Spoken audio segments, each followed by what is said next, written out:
ఏమైంది?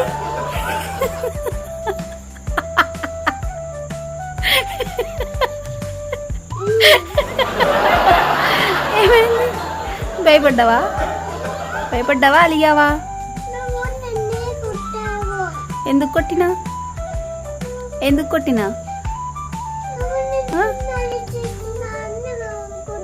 మరి అల్లరి చేస్తేనే కదా మమ్మీ కొట్టేది కదా, మరి ఎందుకు అల్లరి చేయాలి?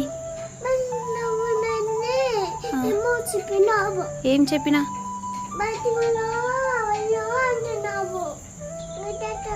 ఏమన్నా? గెట్ అవుట్ అన్నానా? మరి అన్నానా అల్లరి చేస్తే? అల్లరి చేస్తే అన్నానా? రా లోపలికి రా, లోపలికి రా.